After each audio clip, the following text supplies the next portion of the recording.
A comedy act. This is not comedy. I can assure you of that.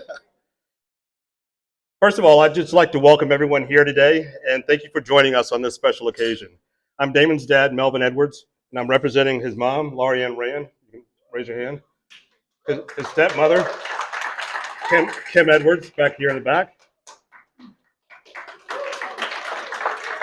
His three sisters, one down here, one over there. Brother-in-law, I think he's back in the back with the kids. Stepbrothers, raise your hand. Nieces and nephews, and my extended family, past and present in Texas, and his mother's family, past and present in New England. So, David and Melissa, I want to address you directly. Kim and I applaud you in the job you did raising this woman. So,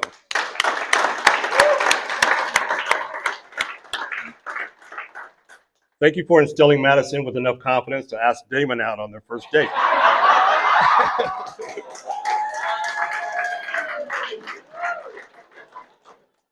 Thank you also for all the effort you put into making today possible and welcoming him so warmly into your family. When we first met Maddie, as we call her in our family, we call her Maddie, we liked her so much that we included her in our family photos even before Damon had proposed to her. And I've got the proof right here. Here she is right here.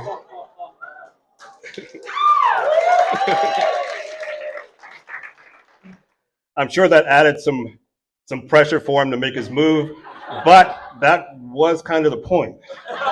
We wanted to make sure he didn't let her get away. So that family portrait isn't the first time I planned far ahead for something great. I chose Damon's name well before he was born, like 9 years before he was born. Maddie was only in our family photos for 1.5 years before she officially became part of the family today, so I think I'm mellowing. But because I'm still in the process of mellowing, I don't know all the protocol yet. Is it too early to say that Landry would make a great name for their first child? All right, so let me get back on the speech before I get in trouble. All right, I'm pleased to welcome the whole Landry, Weathers, and Vandegrift families to the Edwards family tree. We are here today to have fun celebrating the joining of these families and the various branches of those respective legacies. But before we get to the party, I want to tell you more about the groom and my relationship with him, and I'll try not to embarrass him along the way. Damon and I have literally traveled thousands of miles together. He played travel soccer when he was younger, and I drove him to all those games and tournaments. The summer before he entered high school, he decided he wanted to play travel baseball. He went to the tryout, made the team, and I had to drive him to all those games and tournaments. Then his senior year in high school, he also ran track and threw the shot put. All told, I figured out that I drove him about 100,000 miles to his games, practices, and track meets, and he slept for 98,000 of those miles.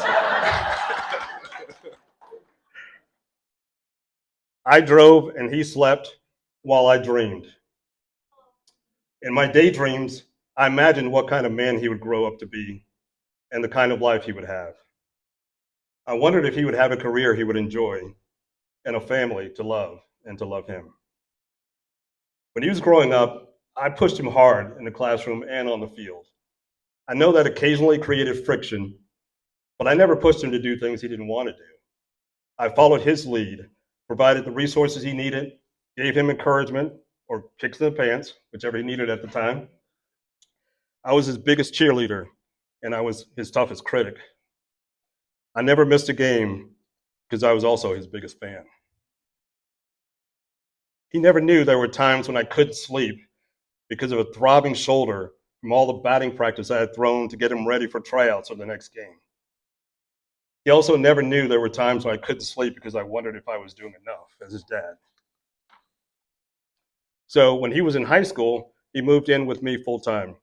He switched from Catonsville to Annapolis High School, and that set a new path that led him to Elizabethtown College.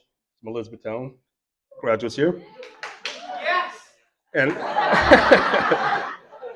and he earned a mechanical engineering degree there.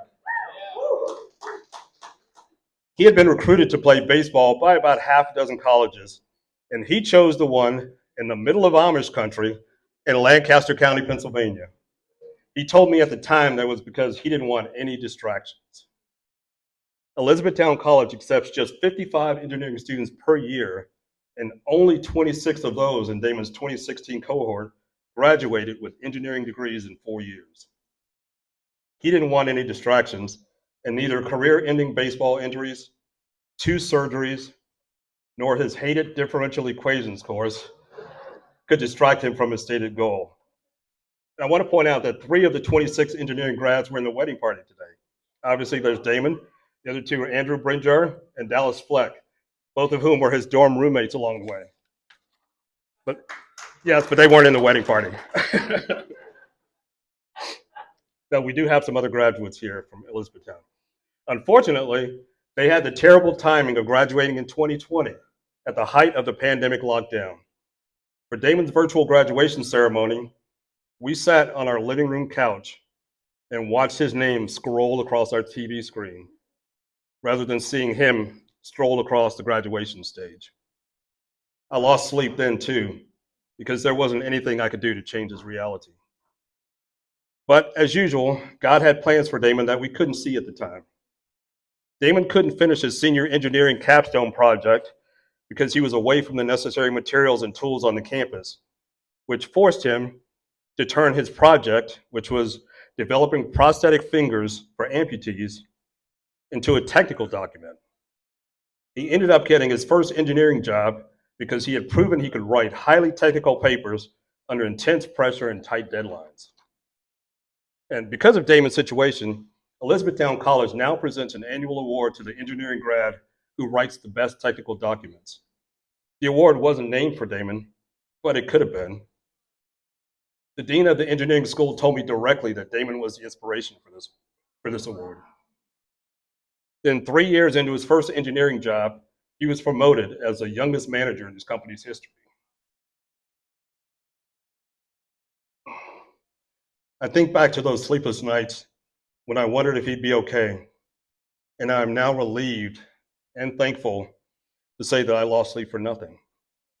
He was always going to be okay because he's resilient, a hard worker, selfless, and a dedicated and devout believer. I'm also comforted in knowing that he has a career he enjoys and a new family to love and to love him. Damon Reed Edwards.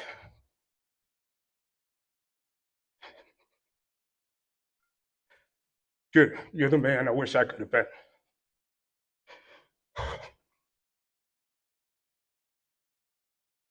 Excuse me.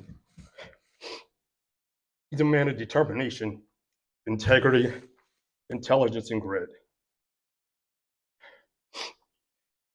Stop crying, it's making me cry. He's also humble and kind.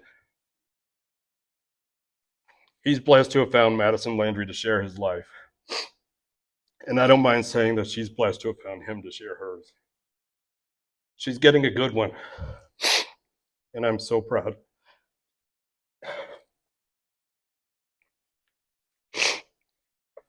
So proud to call him my son.